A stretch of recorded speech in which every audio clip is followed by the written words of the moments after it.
about Pastor Ezekiel recently. And unfortunately, his Kilifi crusade was stopped over the weekend. And the pastor came out and released a heavy curse on those who are fighting him. Do you think that's a good way? You don't release curses. You pray for your enemies. You don't say, go, I'll curse you, I do this, no. Let your God fight for you. Akina Moses were beaten up and they never go cursing. Joshua was in trouble. David was in trouble. They sought God. They sought God's opinion. David, he found his 2 wives have been taken away and the cattle, goats, everything has gone. So he never went to curse. He went to the ephod and asked God, can I follow? Can I go for them? Then God told him, pursue and you will recover plus theirs. So you don't go cursing. You go, you raise and sacrifice. You raise an altar, you raise a sacrifice. You kneel down, you ask God, can I pursue? Yes. Can I stop? Yes. Because you are preaching God. You are whatever he's doing is about God. Now, maybe imefika mahali anasema sasa itabidi nionyeshe. Was it your work? This is what you're doing. Was it your work? This church is not mine. It belongs to God. So the owner is there. You release yourself to him. Let him do the battle. Jehoshaphat, in the book of 2 Chronicles chapter number 20, Jehoshaphat was told that there is an attack that is coming. 3 mighty nations are coming to attack you. Jehoshaphat was a bit scared, but what he did, he commanded a fast all over the nation. Then after that, he went to the temple and spoke to God. Then God told them through Jahaziel, go, just sit down and see the deliverance I'm about to bring to you. He told them to go and prepare a worship team to sing for God and go before him, not an army. Yes, you don't go. And that's the same advice I'm giving to Gachagua. Go on your knees. Pastor Ezekiel and Gachagua, they are the same. Go seek God. If it is indeed God that sent you, Jesus was also there. He was persecuted. He was aliwekwa kwenye msalaba. But he told God, remove this cup. But if it is your will for this thing to go on, let it go on. So it is a cup that is going through. He might tell God, not human, not the persecutors. Don't speak to the persecutors. They have no word. They have no solution for your problem. In fact, they are the problem. So don't go saying that I curse you. That curse will not get you anywhere. What he needs to do, he needs to go raise an altar. He has a spiritual father. He go raise an altar and a sacrifice. Go before God. Tell God, this is your work. This country belongs to you. Listen. Tell God, this is your work I'm doing. This country belongs to you. The government that is stopping you, it is your government. Now choose which one you want to go. Then go home. Wait for the results.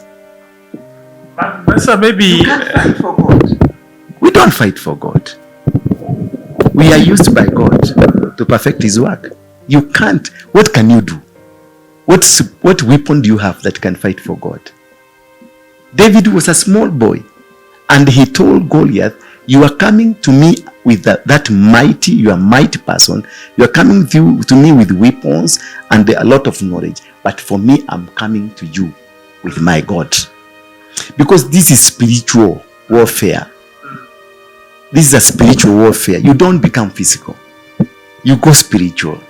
And what do you think will happen maybe if it goes physical? Because right now, alichukua kamba kafunga akasema hii ni maisha ya mtu nafunga wala anapiga vita. That one is between him and his God, but that is so much irrelevant of what he was doing and the kind of battle he's in. You surrender to God. You let God do his will. He called you. He can't call you into an office and he failed to protect his own office. God is there. He supports. He will walk with you. He will be with you. That is what he told Joshua. Do not be dismayed, nor be afraid. I will be with you. Moses, he asked to God, I'm not going until you go with me. And God and Moses supported the cause. And he said, God told Moses, I will be with you. God told Elijah, I will be with you. God told all the servants that really support him, I will be with you. When this preacher in Nigeria, the old one, Idahosa, the witch gathered in a province and they said they are going to kill him. Then he was in America. And he came and told all the witches are going to die. They all died. Because God had told him. He surrendered to God. When you are in the battle that is related to God, you surrender. You go to him. Because he is your boss. You are a toddler.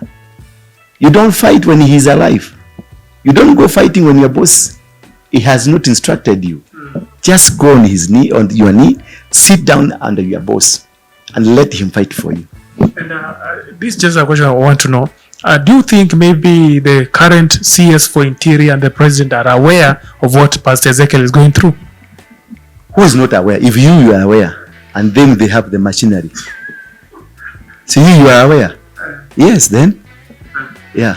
Have you always imagined earning money while taking care of your family at the same time? If you're from Africa and reside in America, UK, Canada, or Europe, well, this can be made a reality with online business. Achieve the freedom and flexibility you desire, whether you're a stay-home mom or seeking to take control of your life again. Discover a way to kickstart your journey to become your own boss with a successful online business. You work from home or anywhere and spend time with your family or even travel under your own terms. With a proven automated system that does the back-end work for you, no need to be tech savvy, no need to be skeptical because you're able to file your taxes. Also, coaches and mentors help you through your journey to success. For more information, visit www.sheilainspirecircle.com or WhatsApp or call +177 444 12640. You're talking about it. I've seen you in his having conversation a lot about it. Then who is not aware? You are a mouthpiece yourself. You are a mouthpiece of many. You are a mouthpiece yourself. You are a mouthpiece of the government, and maybe perhaps you are working for the intelligence, and maybe perhaps you are working for Ezekiel, and you know this. What will make you not think that Kindiki is not aware? At RUTO is not aware. That is a public figure. Lakini mbona kama they have the power to stop all these things that is going through? No. That one is beyond you. It is beyond you. Kitakuramba. It is beyond you. Yes. But like why would they okay, apostle ukiona mtu anasumbuliwa pale na uko na nguvu wa kutoa hiyo makosa, mbona mwaje tu apitie mashida yote and they can just say hey, stop disturbing Pastor Ezekiel? Mbona Mungu hakuambia stop persecuting Jesus? And he was aware. And he was his son.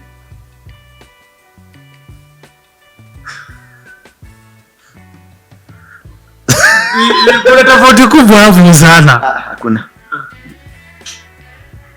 So Pastor Ezekiel tu akuwe patient, kimurambe tu na mjuta atakuwa tu sawa. Nani amemwambia watu wanakufa?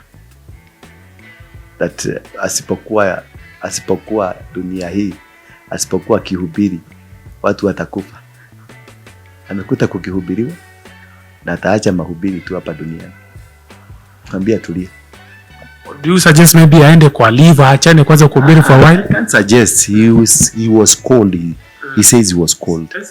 Whoever called you has an instruction over you. He's the one who gives you direction. Tomorrow wake up, go sleep, wake up. We are all puppets. Yes, me I preach when I'm told to preach. I will speak when I'm told to speak. I have to ask permission from my boss to either to speak to you. And he tells me that man is this and this and this. So before I even spoke to you, I know your intention. I knew the question you are asking. That's why you normally see me answering question you have not asked me. And you go to your notebook, you find you had prepared this question. Because my boss has told me what you want to come and tell me. Mm-hmm. And what advice would you give Pastor Ezekiel sasa kwa sababu anaanza kupiga? I don't have. He has his boss. And the repercussion of whatever he said. He has his boss. His boss is God. Yeah, the kind of a God he's worshiping, we'll advise him properly. This is a spiritual battle and versus a governmental battle. Who said it's a government battle? Because anazuliwa na mapolisi. Spiritual goes spiritual. Anything physical goes physical. How much have you been paid by him? I don't work for Ezekiel. But you are so sympathetic on him. And many pastors are being persecuted. Why are you not talking about a helicopter? Wahome. And his church was shut down. I've seen the exploit Pastor Ezekiel.